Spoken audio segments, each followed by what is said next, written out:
13 करोड़ सदस्य प्रक्रिया कर चुनना है तो देर लगती है। अध्यक्ष महोदय, धर्म की चीजों से कारोबार नहीं हो सकता। सोचिए, कुंभ हमारा क्या कारोबार की जगह है? वक्फ बिल का लाना भाजपा की सियासी हट है। बिल भाजपा की सांप्रदायिक राजनीति का नया रूप है। ये बहुत ही महत्वपूर्ण और देश के लिए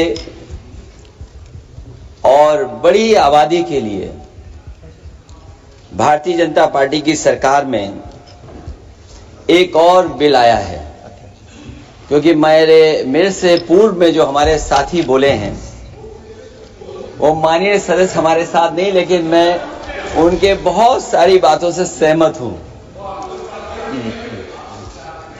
और अध्यक्ष महोदय, मैं देख रहा हूं जो एक्स कांग्रेस वाले वो ज्यादा बोल रहे हैं।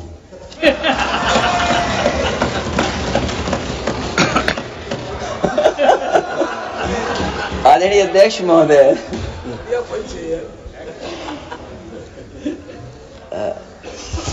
अध्यक्ष महोदय, जो आज बिल पेश हुआ है,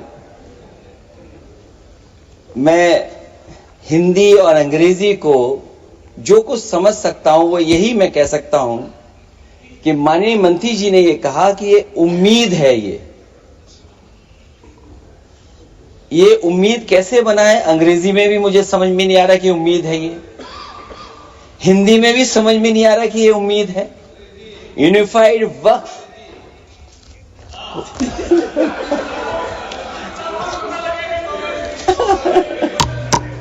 अध्यक्ष महोदय, यूनिफाइड वक्फ मैनेजमेंट अध्यक्ष महोदय, ये अध्यक्ष महोदय, मैं समझ सकता हूं कि मैं वो बात छेड़ना नहीं चाहता था, लेकिन क्या करूं, मजबूरी है अब।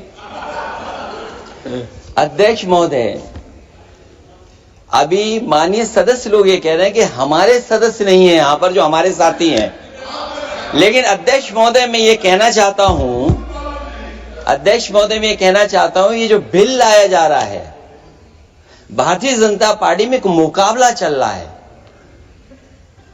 भारतीय जनता पार्टी के अंदर मुकाबला चल रहा है कि खराब हिंदू कौन बड़ा है। और ये बात अध्यक्ष महोदय मैं ऐसे ही नहीं कह रहा हूं।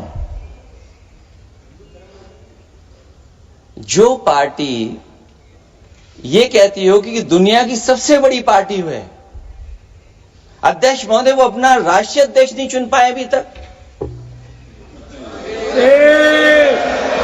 अध्यक्ष महोदय, भारतीय जनता पार्टी क्या है?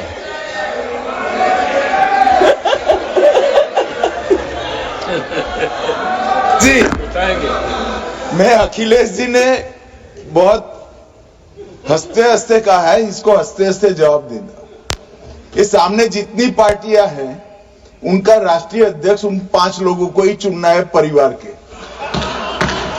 हमें माननीय अध्यक्ष जी करोड़ों सदस्यों में से 12-13 करोड़ सदस्य प्रक्रिया कर चुनना है तो देर लगती है। आपके यहां जरा भी देर नहीं लगेगी। मैं कह देता हूं अभी 25 साल तक आप अध्यक्ष हो जाओ, नहीं बदल सकता। अध्यक्ष महोदय, क्योंकि जो बात निकल के आई है वो मैं फिर आगे बढ़ा दूं। अध्यक्ष महोदय, जो बात सोशल मीडिया या और जगह गुपचुप हो रही है, कहीं ऐसा तो नहीं था कि अभी कुछ दिन पहले यात्रा जो हुई है वो कहीं 75 वर्ष की एक्सटेंशन वाली यात्रा तो नहीं थी। अध्यक्ष महोदय, ये जो इस बार जो वक्फ बिल आया है, नाकामी का पर्दा इस बार है वक्फ बिल। और नाकामी कोई एक आध नहीं है, मैं कई नाकामियां बता सकता हूं। अभी मैं माननीय सदस्यों को सुन रहा था, वो पुराने कई बिल उनके बारे में चर्चा कर रहे थे कि कितने प्रोग्रेसिव बिल लेकर के आए हैं।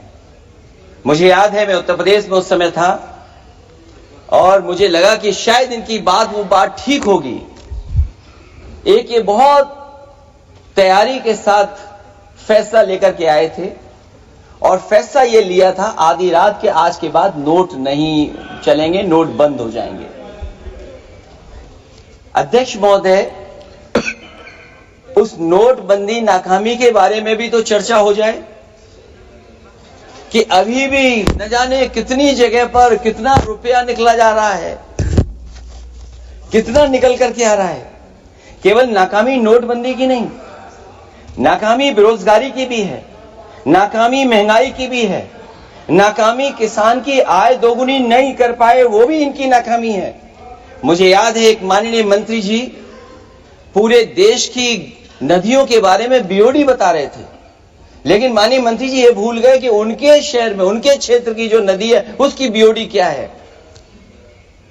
गंगा क्या साफ हो गई, यमुना क्या साफ हो गई, स्मार्ट सिटी क्या बन गई, क्या गोद लिए हुए गांव इन्होंने गोद से उतार दिए, उनकी क्या दुर्दशा है। जब ये कह रहे हैं कि इससे कारोबार होगा, कारोबार होगा, अध्यक्ष महोदय, धर्म की चीजों से कारोबार नहीं हो सकता। हमारे उत्तर प्रदेश के मुख्यमंत्री जी ने भी कहा कि कारोबार होगा। वो 30 की गिनती में उलझे हुए हैं, जैसे 30 मार खाए वो। उनसे पूछा कि जान कितनी गई, वो 30। उनसे पूछा कि कारोबार कितने का होगा, 30 गुणा 10,000 करोड़। सोचिए, कुंभ हमारा क्या कारोबार की जगह है? और फिर उसका कौन नापेगा, कैसे नालाएगा? और फिर हमारे माननीय मंत्री जी कह रहे हैं कि जमीन, चाहे वो रेलवे की हो, चाहे वो डिफेंस की हो, वो भारत की जमीन है। मैं भी स्वीकार करता हूं कि रेलवे की जमीन भी भारत की है, डिफेंस की भी जमीन भारत की है। क्या डिफेंस की जमीन नहीं बेची जा रही मंत्री जी? अध्यक्ष महोदय, क्या रेलवे की जमीनें नहीं बेची जा रही हैं? अध्यक्ष महोदय, केवल यहां तक नहीं, कितना हस्तक्षेप होता है। वक्फ भी भारत के, इसीलिए तो कहीं ना कहीं वक्फ की जमीन से, अध्यक्ष महोदय, माननीय मंत्री जी बताएं, और मुझे उम्मीद है कि जब जवाब देंगे तो बताएंगे कि वक्फ की जमीन से बड़ा मुद्दा वो जमीन है जिस पर चीन ने अपने गांव बसा लिए हैं, लेकिन कोई बाहरी खतरे पर सवाल बवाल न करे, इसलिए ये बिल लाया जा रहा है। और माननीय मंत्री जहां से आते हैं, जिस प्रदेश से आते हैं, कम से कम ये तो बताएंगे कि वहां कितने चीन ने गांव बसा लिए, घर बन गए हैं। अध्यक्ष महोदय, आपके माध्यम से सरकार गारंटी दे कि वक्फ की जमीन कभी भी किसी भी पैतरेबाजी से किसी और मकसद के लिए किसी और को नहीं दी जाएगी। वक्फ की वर्तमान व्यवस्था में चाहे 5 साल के धर्म पालन की पाबंदी की बात हो, या कलेक्टर से सर्वेक्षण के हस्तक्षेप की बात हो, या वक्फ परिषद या बोर्ड में बाहरियों को शामिल करने की बात हो, इन सब का उद्देश्य मुस्लिम भाइयों के सार्वजनिक अधिकार को छीनकर उनके महत्व और नियंत्रण को कम करना है। ट्रिब्यूनल के निर्णय को अंतिम न मानकर उच्च न्यायालय में लेकर जाने की अनुमति देना दरअसल जमीनी विवाद को लंबी न्यायिक प्रक्रिया में फंसाकर वक्फ भूमि पर कब्जों को बनाए रखने का रास्ता खोलेगा। सबसे बड़ी बात यह कि वक्फ बिल के पीछे की न तो नीति सही है, न नियत। ये देश के करोड़ों लोगों से उनके घर दुकान छीनने की भी साजिश है। भाजपा एक अलोकतांत्रिक पार्टी है, वो असहमति को अपनी शक्ति मानती है। जब देश के अधिकांश राजनीतिक दल वक्फ बिल के खिलाफ हैं, तो उसे लाने की जरूरत क्या है, जो जिद क्यों कर रहे हैं सरकार? वक्फ बिल का लाना भाजपा की सियासी हट है। वक्फ बिल भाजपा की सांप्रदायिक राजनीति का नया रूप है।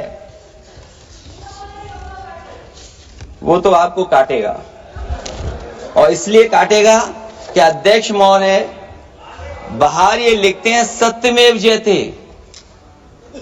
बाहर है लिखते सत्यमेव जयते, भाजपाई अंदर असत्य बात कहते। भाजपा वक्फ बिल लाकर अपने उन समर्थकों का तुष्टीकरण करना चाहती है जो भाजपा की आर्थिक नीति, महंगाई, बेरोजगारी, बेकारी और चौपट अवस्था से उसे छटक गए हैं। क्योंकि अध्यक्ष महोदय, जब से वोट में गिरावट आई है और खासकर उत्तर प्रदेश में भी, तब से भारतीय जनता पार्टी की कोशिश है कि अपना वोट कैसे संभाला जाए। ये वोट को संभालने के लिए बिल लाया गया है। भाजपा का लक्ष्य वक्फ की जमीनों पर है। इन जमीनों का नियंत्रण अपने हाथ में लेकर इन जमीनों को पिछले दरवाजे से अपने लोगों के हाथों में दे देना चाहती है। भाजपा चाहती है कि वक्फ बिल लाने से मुस्लिम समुदाय को लगे कि उन पर हक को मारा जा रहा है, वो उद्वेलित हों और भाजपा को ध्रुवीकरण की राजनीति करने का मौका मिल सके। क्योंकि अध्यक्ष महोदय, भाजपा का लक्ष्य यह है कि ध्रुवीकरण हो, क्योंकि वो जानते हैं कि ध्रुवीकरण जितना होगा उससे वो लाभ उठाने में आगे रहेंगे। तो ये वक्फ बिल जो लाया जा रहा है वो अपनी वोट बैंक को संभालने के लिए और समाज को बांट करके ध्रुवीकरण करके राजनीतिक लाभ लेने के लिए लाया जा रहा है। और अगर इसके लिए नहीं लाया होता तो पहले से जो जितने फैसले लिए सरकार ने, क्या उससे देश और प्रदेश में कोई बड़ा बदलाव आ गया है? अगर स्मार्ट सिटी का बात करें तो कितनी स्मार्ट सिटी बन गई है आपकी?